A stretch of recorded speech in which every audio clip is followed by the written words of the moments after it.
Welcome to the Loving Truth Podcast, where it's all about finding clarity, confidence, and peace in the face of marriage challenges. And now your host, relationship expert, and certified master life coach, Sharon Pope. Hello, loves. This is Sharon Pope, and this is The Loving Truth. Today, I want to explore with you this concept of maintaining a delicate balance between being part of a couple in a marriage and not losing your sense of individuality. Now, this falls into the category of the 101 things that I wish someone would have told me before I got married, that you're going to have to pay attention to once you get married, which is not losing your sense of individuality. Now, think about it. When you and your spouse had first started dating, maintaining your sense of individuality was not something you even had to think too much about. It wasn't terribly difficult. You probably lived or had your own place. You probably had your own set of friends that you came into the relationship with. You probably had your own career. You had your own hobbies and interests and things that you pursued. You know, like maybe you love to paint, or you love to run, or you read, whatever. You know, there were things that you enjoyed doing. And you probably had your own goals. Now, maybe you had kids, but maybe you didn't. So you had time for yourself, particularly if you didn't have children. Then you had time for yourself when you two were just dating and getting to know one another. But now fast forward to being married together for, call it, at least 10 years. And think about how all those things have changed, right? Now you're living together. You're also, and you think about your friendships, they're probably like other couples that you're both friends with. You might still have, each of you have one or two friends that are sort of just yours, but a lot of times our friends are sort of joint friends. You probably still have your own career or ways that you contribute to the family, but it probably looks very different than it did, when you were dating. Maybe the two of you started a business together, or maybe one of you decided to stay home and take care of the kids full time, and that's your way of contributing to the family. Or maybe you both still have careers that are just different than they were before. When you think about your hobbies or your interests. Now, once you get married, and then certainly once you start having kids, I get it that a lot of us put our interests and hobbies sort of on the back burner. Not that I'm suggesting we should, I just know that so many people do. So if we're even pursuing our own hobbies and interests, which many of us aren't, many times what people end up doing is that the hobbies and interests that they pursue have just changed. They're the things that we can do together as a family now, right? And so the ways that I spend my downtime and the ways that I enjoy myself are really focused around things we can do together. Maybe as a couple, but probably more than likely just as a family.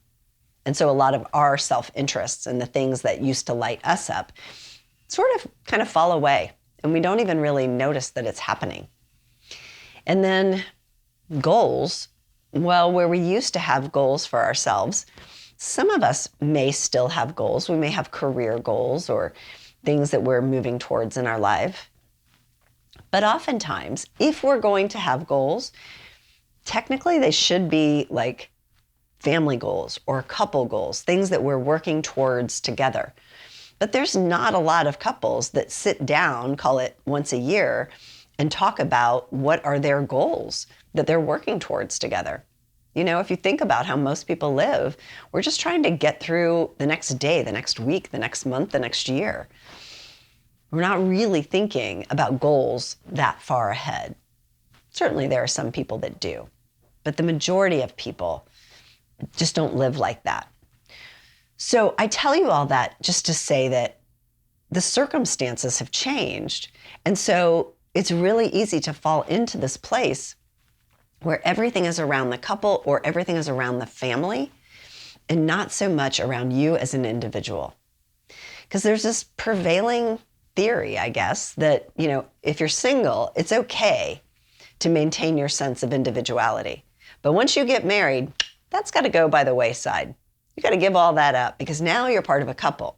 So everything has to revolve around the couple. And I just disagree. Now, I'm not suggesting that you swing the pendulum too far the other way, right? So you've probably heard me say, health resides in the middle. It never resides in the extremes. So if you have too much individuality, then that's where you start living like roommates, right? Where you're both sort of operating completely independently of one another. You're not really connected. You don't have a shared vision for your life. You certainly don't have shared goals for your life. You're just sort of, I think of it like passing in the hallway, in your same house. Like you're living in the same house, you're operating together. It looks like you're operating together, but it doesn't feel like you're operating together. So that's when you have too much individuality. And you're not doing a lot of things together. You're off doing things on your own, and your partner's off doing things on his own. And also, if you have too much togetherness as a couple, then you can lose your sense of self. And my friends, we need both. Now, I know there are some of you parents right now listening to this going, wait a minute, Sharon. Whoa, wait a minute. Like, I hear you. This sounds great, that we should be part of a couple and we should be an individual. But by the way, none of that matters once you have kids, because what really matters then is the kids, and they need a whole bunch of stuff. They need a whole bunch of my time. And so I don't know where you think I'm going to find all this time. I hear you. But your kids need you to have both too. So hear me out. I think your kids need you to model for them what a healthy, loving, connected relationship looks like, because that's how they're going to learn. There's no course book that they're going to get that's how they're going to learn. They're going to learn from their experience growing up, because that's where you learned. So that's where they're going to learn, and they need you to model that for them. But the other thing is that they need to know you as an individual. Now, I'm going to speak specifically to women here, because I think that women in particular are more likely to sort of subjugate their needs for the benefit of the children. I think your children need to see you not just as a mother, not just as a wife. They also need to see you as a woman, pursuing her goals, pursuing her interests, the things that light you up and bring you alive. Especially our daughters. They need to see you doing that so that they know that when they grow up, if they want to have a family, they don't have to abandon themselves in the process. It's not an either or. Like, I can either maintain my sense of individuality and have my own dreams and goals, or I can have a family and give all that up. Those are the options. And why can't we make space for all of these things to coexist? So I hear you that there's only 24 hours in a day, but I think that our kids need us to model this behavior as well. And I think that marriages begin to struggle when we lose ourselves, right? Because if you think about it, when we lose our sense of individuality, and we make it all about everybody else, we prioritize everybody else's needs above our own. We make sure that everyone else is tended to and they have what they need, but we're not really tending to ourselves and making sure that we have what we need. At some point in our lives, we start to get a little resentful about that. We start to get a little salty. And we're like, when is it my turn? We just get tired, right? And we're like, when is someone going to prioritize me and my needs the way I've been prioritizing everybody else and their needs for the last 20 years? When is someone going to do that for me? When is it my turn? And we can't blame our kids. We won't blame our kids for that, because it's not their job to make sure that we're tending to our needs. But we will blame our spouse, won't we? Right? Because they're the person that's supposed to sort of fill us up so that we can keep showing up day after day. At least that's what we tell ourselves. And so then we sort of, even though it's not really logical, right? It's not our spouse's fault that we've subjugated our needs. But especially if they haven't subjugated their needs, we're kind of like, either join me in my misery over here give up everything and we can complain about it together, or I have to join you and we both are able to pursue our dreams and goals and interests while still having a loving, healthy relationship and a functional family, right? So if we are blaming our spouse in some way, if we're feeling upset in our lives, we're feeling disconnected, we're feeling kind of dead inside because we have subjugated our needs for so long and we've lost our sense of self and our sense of individuality. And we kind of blame our partner for that. Even if it doesn't make logical sense, we kind of blame them. And then that resentment just mounts little bit by little bit. Think of it like a brick at a time. And we're building this wall around us, a brick at a time. And then when that wall gets pretty high, we're pretty disconnected because it's hard to connect to one another when there's a big brick wall between the two of us. And so we're super disconnected to the point where we're not even sure if we want this marriage anymore.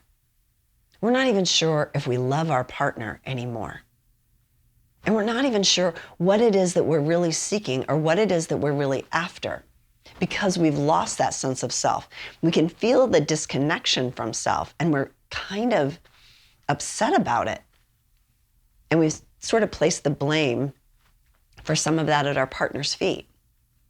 And then that's created a bunch of distance between us that now we don't know how to bridge.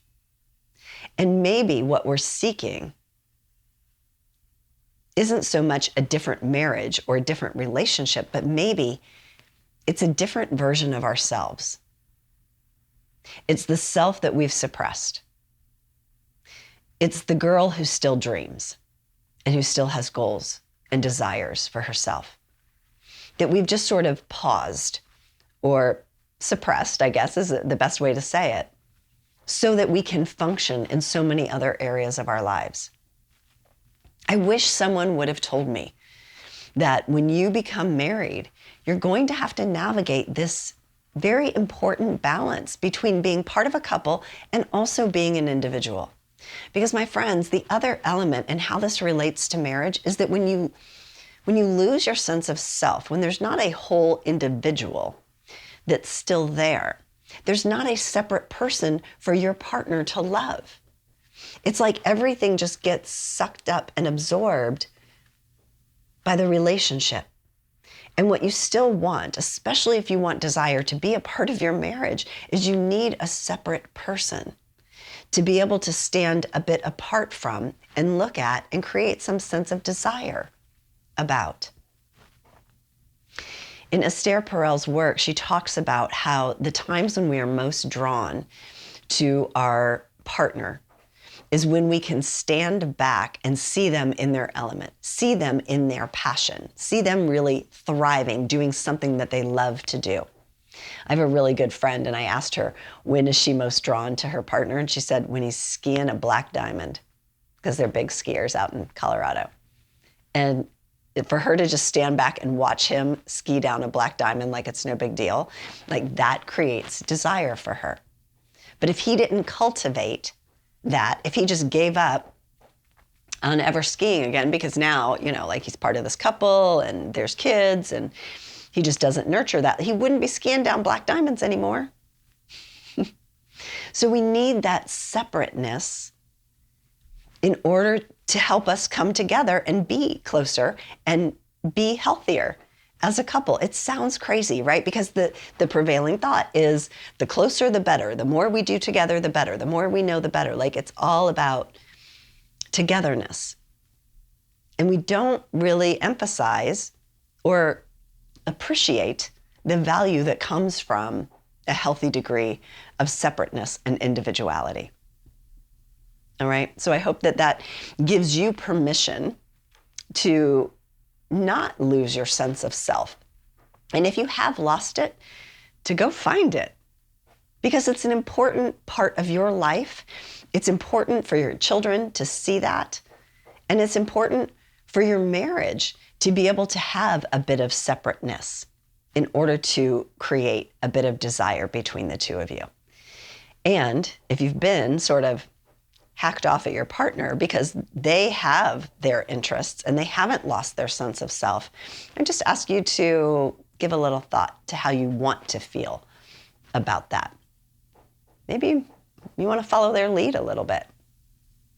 Just something to think about. All right, until next time, please take really good care. If you're listening to this podcast because you're struggling to decide whether to stay or go in your marriage, and you're serious about finding that answer, it's time to book a Truth and Clarity session with a member of my team. On the call, we'll discuss where you are in your marriage and explore if there's a fit for you and I to work together so you can make and execute the right decision for you and your marriage. Go to clarityformymarriage.com to fill out an application now. That's clarityformymarriage.com.